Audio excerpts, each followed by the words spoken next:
Donc je vais commencer par tracer mes sourcils grâce à mon gel de chez Make Up Forever. Je vais utiliser pour ça la teinte 40. Je vais prendre un tout petit peu de matière pour pas que ça fasse trop paquet. Et je vais du coup travailler le tout en suivant la forme naturelle de mes sourcils grâce à mon pinceau biseauté. Je vous recommande vivement ce gel parce que voilà, on peut le travailler de beaucoup de façons différentes et qui tient vraiment très bien. Ensuite, je vais venir nettoyer mes sourcils grâce à ce pinceau de chez Sephora, donc plat à bout arrondi. Pour moi, c'est ce qu'il y a de mieux. Et ce concealer qui me vient de chez Fenty Beauty. Ce que j'aime bien avec les concealers Fenty, c'est qu'ils sèchent rapidement et qu'ils ne graissent pas trop dans la journée. Pour moi, c'est vraiment le critère de base pour mes sourcils. Donc là, le but, ça va être de ne pas prendre trop de matière et de vraiment venir étirer le tout, donc estomper un max. Ensuite, je vais venir m'occuper de tout ce qui va être fard à paupières.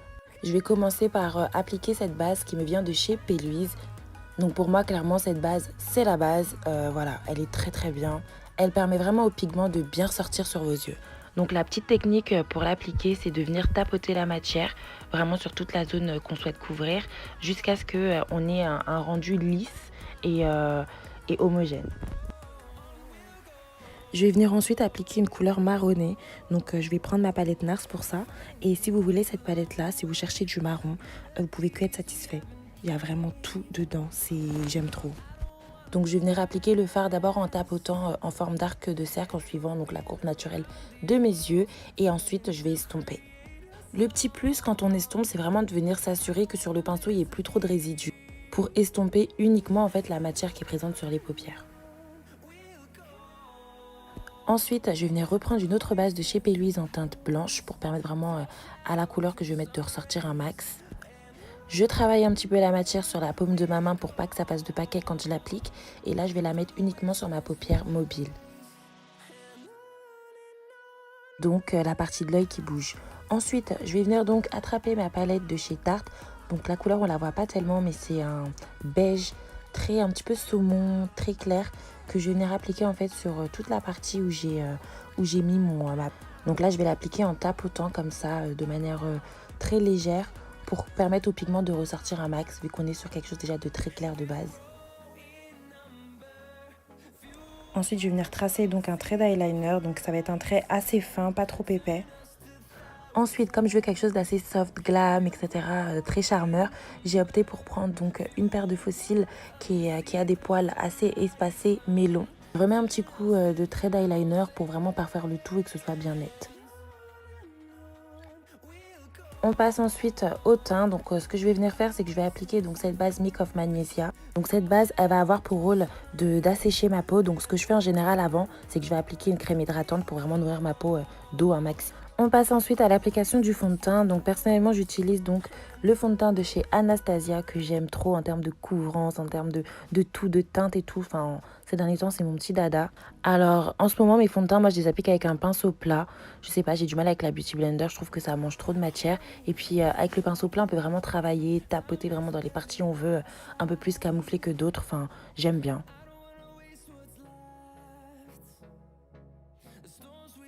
Donc voilà le résultat. Donc vous voyez qu'avec mon cou c'est assez homogène et que ça me donne vraiment un teint chocolat comme on aime. On passe à l'application de l'anti-cerne. Donc je vais venir réutiliser mon anti-cerne de chez Fenty.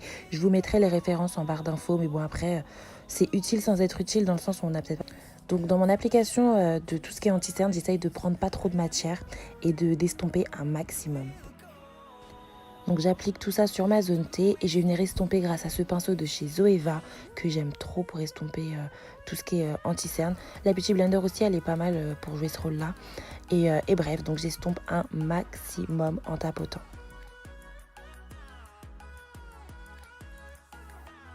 On passe ensuite au contouring. Donc pour ça, je vais venir utiliser la teinte la plus foncée chez Tarte en anti-cerne. Que je vais appliquer voilà, dans les zones que... Donc je vais venir creuser mes joues, je vais affiner un petit peu mon menton et bien entendu mon front parce qu'il est assez imposant. Mais bon, je l'aime quand même. J'estompe le tout grâce toujours à mon pinceau de chez Zoeva. Je fais exprès de reprendre le même pinceau parce que comme il y a un petit peu de résidu de la couleur du précédent anti-cerne, ça permet de faciliter le mélange.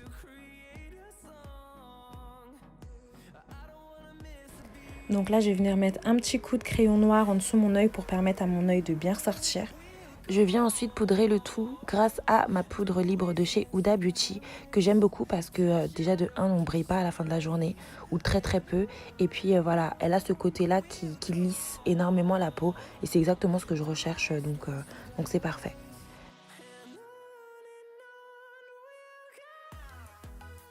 Donc là, je vais pas mettre de bronzer aujourd'hui parce que j'ai pas envie de forcer la chose. J'ai envie que ce soit un peu naturel entre guillemets. Donc je vais juste mettre du blush. Je vais y arriver.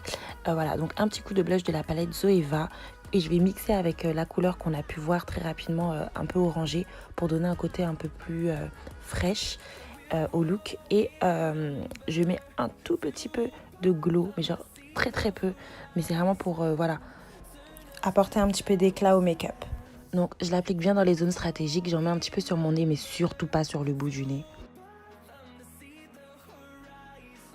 On passe aux lèvres. Donc là je vais utiliser le fameux contour à lèvres marron de chez MAC qui est pour moi le meilleur en termes de teinte pour les dark skin. Donc j'en mets de manière assez généreuse parce que je veux qu'il se voit quand même. Je viens ensuite appliquer mon gloss de chez Fenty Beauty qui est un petit peu rosé. Et donc voilà, I'm done, j'ai fini. Donc n'hésitez pas à me dire ce que vous en pensez. Personnellement, j'aime bien ce look. Je trouve que ça respire, c'est pas trop voyant. C'est voilà, un petit coup de spray à la fin pour fixer le tout et on y est. Merci d'avoir regardé. Je vous fais plein de gros bisous. Bye bye.